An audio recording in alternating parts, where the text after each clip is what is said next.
Hi Scorpio, welcome to your March 2024, March 2025 AstroTarot scope with me, Raphael from Reydiant Reality. It's an absolute pleasure to have you. Thank you so much for being here. Thank you so much for joining me. Quick note, these are for your sun, moon and ascendant sign. Check them out for all three so that you know which part of you I resonate with most as a reader. With that said, remember, whenever I'm talking astrology, I'm talking about whole sign tropical Western astrology for those of you that would like to know. As if that wasn't enough, if I ever forget to give you the dates or the degrees of the transits, please check the description box because you will find them all in there. All right, so with that said, I would like to bless my decks of cards with all forms of love, light, peace, prosperity and abundance. And I pray that the messages that come through are ultimately clear and concise. They help us all on our paths, or should I say you on your path to your highest vibrational good. Sorry, I had to get a little swig of my water there. All right, let's see what March has in store for you, my dear Scorpios. The Stinger crew in the hizzy. All right, so these will be for your lunations. All right.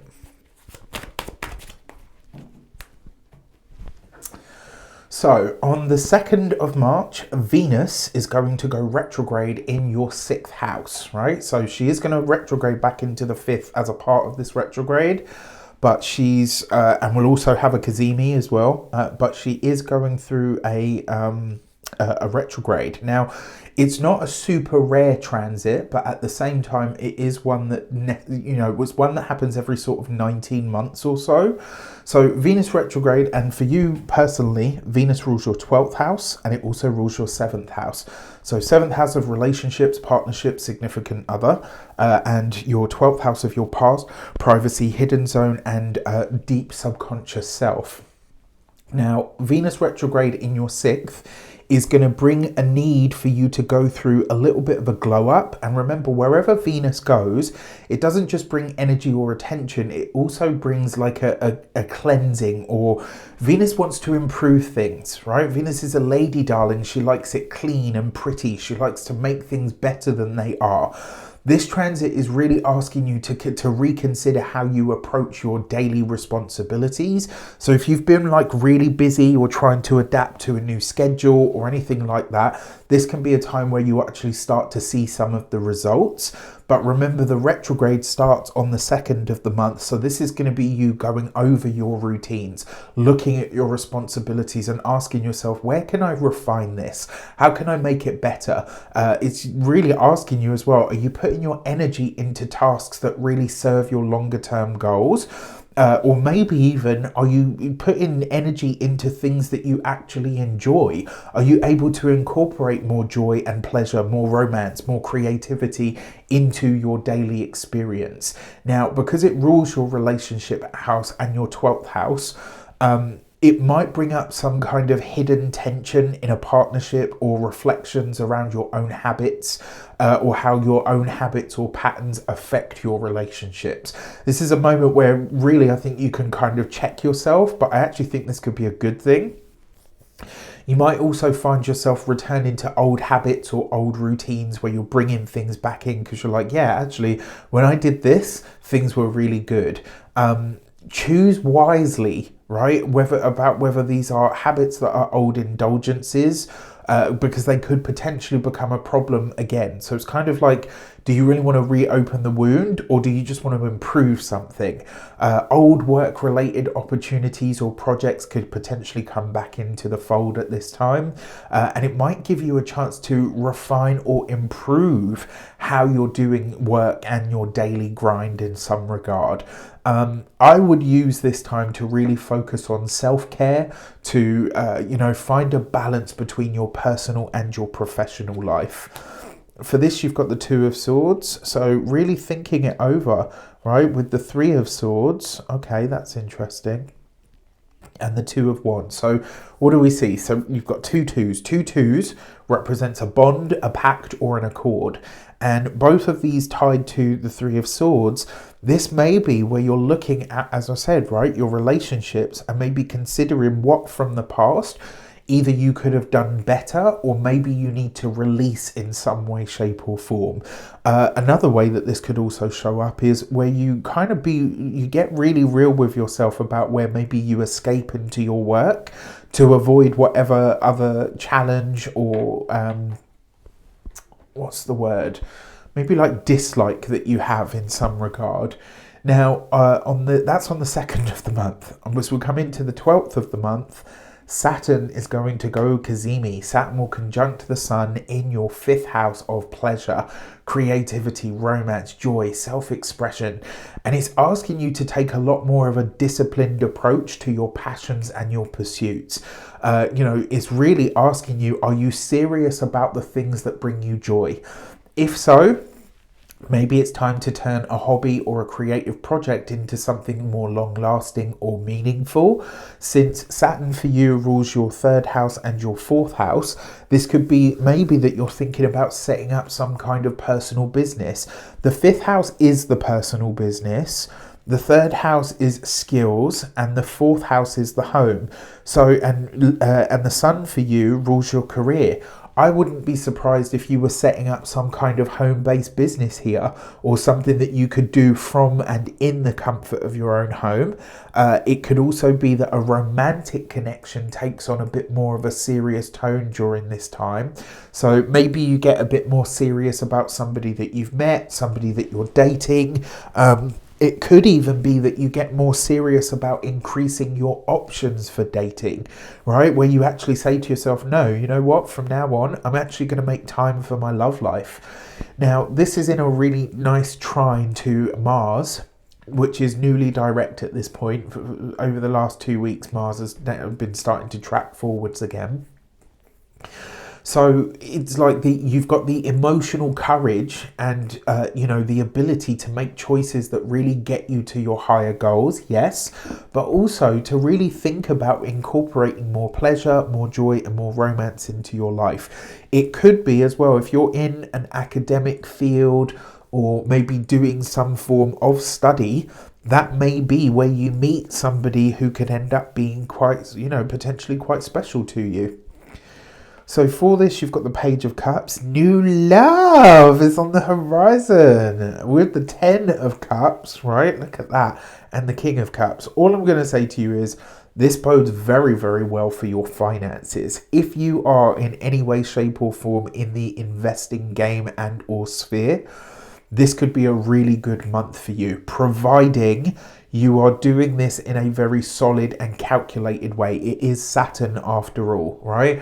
This is not flash in the pan stuff. This is picking things that you know are going to appreciate over a long period of time. So if you have that kind of sense, if you're an investor or whatever, this month you could find some, especially around this time, you could find or invest in something that really helps you go the extra mile in the long term of your resources, which I absolutely love, because the 5th house is speculative endeavors. So things like lotteries, things like the stock market, investing in that kind of way, or a personal business. Whatever you are doing in this regard, it will start slow, it will start small, but it really will appreciate over time. Now, on top of that, when it comes to new love or existing love, this is about going from strength to strength. And it could be that you are connecting with an earth sign person, a Taurus, Capricorn, or a Virgo. Because of the way that the cards have fallen out, I'm going to say this person is probably more than likely going to be a Taurus. With that said, let's get into the next transit. On the 18th of the month, the North Node is going to conjunct the Sun. So the last time we had this was 18 years ago. You'll have one more of these before the North Node moves out of the sign of Pisces and into Aquarius. And then that's it. You won't have this again for another 18 years. It's highlighting your 5th house again, right? Which signals a destined moment in your creative or your romantic life. It might also bring opportunities or connections that feel like they're fated with your sort of soul calling in some way. This could be a project, it could be a romance, it could be an idea that sparks, that sort of lights up a path forward. Because the fifth house has a very lucky energy to it as well, if you were ever going to play the lottery or apply for that job or go in for that thing that you really want, this is the time to do it. And I always say, like, whenever we're talking about any transit really, but mostly like ones that are fast moving, the day before, the day of, and the day after. So the 17th, the 18th, and the 19th, these are days for you to really lean into your personal luck, right? Like really lean into that personal luck.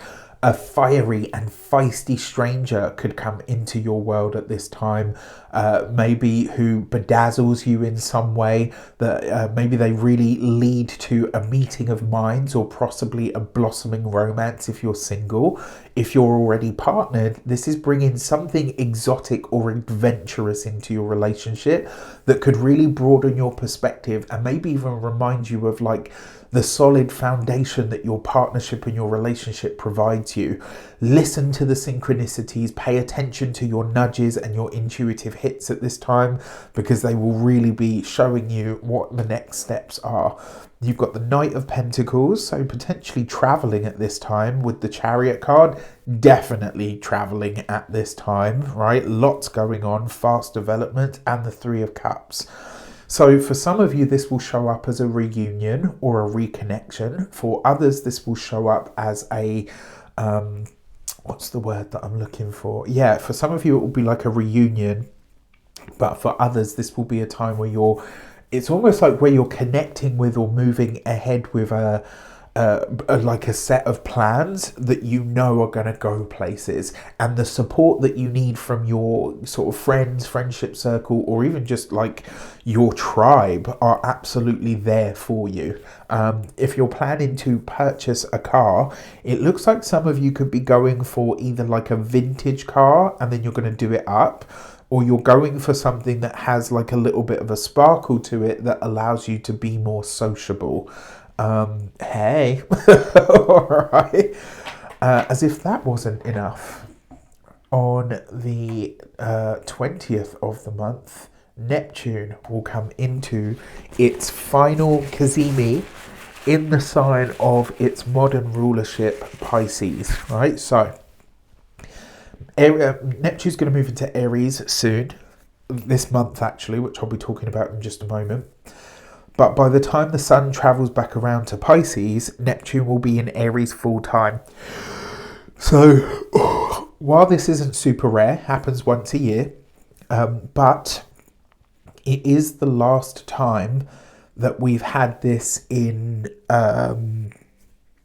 what's the word that I'm looking for? It's the last time that you're going to have this in this house.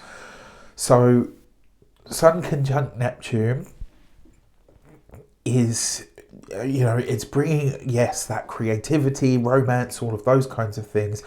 It might heighten your imagination, and it might bring a much sort of deeper or more spiritual quality to your creative endeavors. You can be channeling from source over this time, right? You could be if you're a writer, if you're into art or music or anything like that, you could really create stuff that inspires or touches people's hearts at this time really powerfully. I wouldn't be surprised if on the wider world stage as well at this time there are songs or music or, you know, books or whatever that really capture and inspire and cultivate that inspiration. And this could be especially so for you, right? You could hear something, see something, art, music, drama, dance, etc. could really be speaking to your soul right now. It is highlighting your own need to shine, because the fifth house is your self-expression. It's also highlighting a spiritual principle of you shining out in the world, right? We're all supposed to shine in some way, and this is highlighting for you where you are supposed to do that and how. While Scorpio does prefer to sort of be hidden behind the scenes, this is a time to really embody your work and your life fully, right? Especially because the sun for you rules that 10th house of your career, your public persona. You might discover a real flair for creative projects right now. Follow your passions, or as they say, follow your bliss, right? If you've got children, they might be highlighted during this transit. Take time to really hear your children out at this time. Let your own sort of inner child be reminded of itself as well. And obviously in romance, do just be a little bit extra careful at this time, because it is still Neptune. It can blur the boundaries of reality, right? So be mindful of illusions, or, you know, ignoring red flags and stuff. For this, you've got the Ten of Swords, you've got the Emperor, and you've got the Empress, right? So this is, I think, where a lot of you are letting go of a certain idea or type of relationship trope. And I think this is actually a very good thing, because it's going to allow you to see your relationship, or the relationship that you want, in a light that is actually true to what your needs are versus what the status quo is.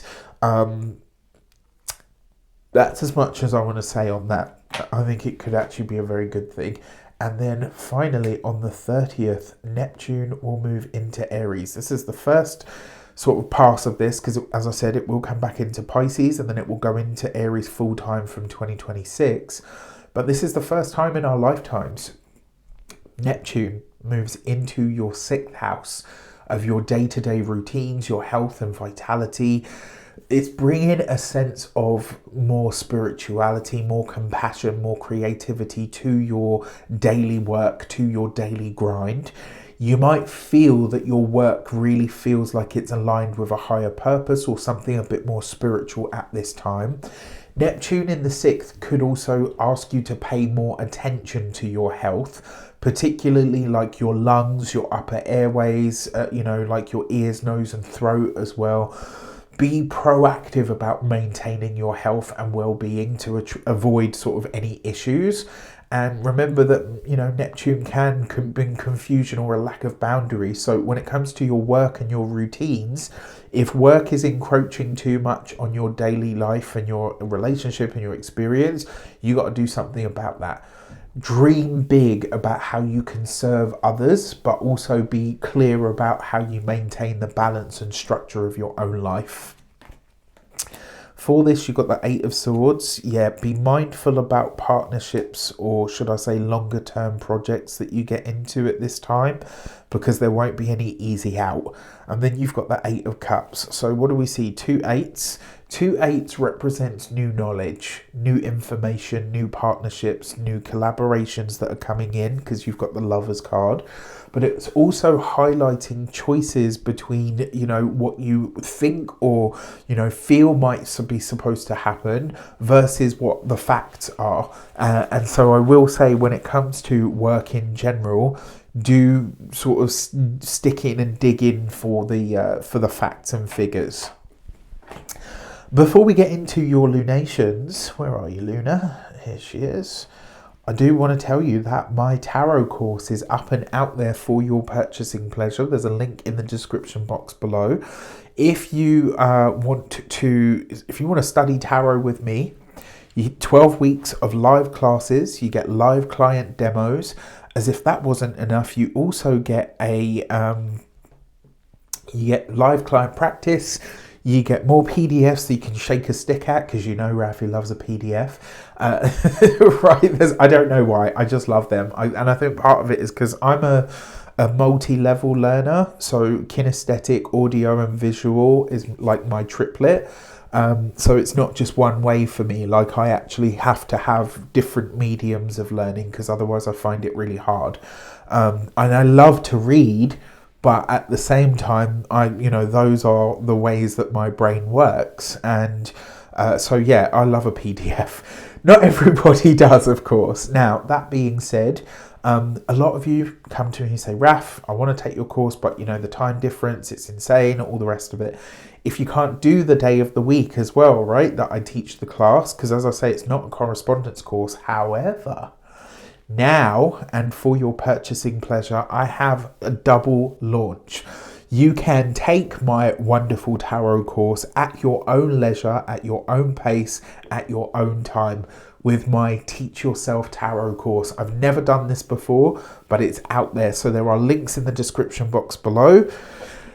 Have at it. All right, so for your on the 14th of the month, you've got a full moon lunar eclipse in your 11th house of friendships, higher aspirations, goals, visions and dreams. And it's also, excuse me, the 11th house is also your oh gosh, come on brain, the 11th house is also your friendships, group associations, right, larger groups that you're connected to or with. A full moon eclipse here could be bringing a big change or maybe a lot of clarity to your social connections, and maybe even reveals like a different role or potential pathway for you within a larger community of some sort. It's also a full moon, so this could highlight or illuminate maybe a benefactor of some kind. And for this, you've got the gate 27 and caring. So you might start to build up a social circle that feels more like a family at this time, which could be absolutely wonderful. And then on the 29th of the month, you'll have the new moon solar eclipse in the sign of Aries. It's the last one in this sign. Again, highlighting new routines, new workflows, new daily habits, new daily rituals, and also potentially it could be for some of you starting a new job, maybe improving your workflows from here on in so that it all just flows that much better. And for this, you've got the gate 64 and confusion. Maybe there's a little bit of confusion around this time as to which part of this needs to be adapted. Maybe you're happy with everything the way that it is and you think, you know what, I don't really want to change anything. And yet that confusion card suggests that maybe the reason you feel slightly confused is because there is an element that is discordant in your life in some way. With that said, I wish you an abundance of all of that good stuff. Have a fantastic month. Let me know in the comments how it shapes up. Take care, and I'll see you soon.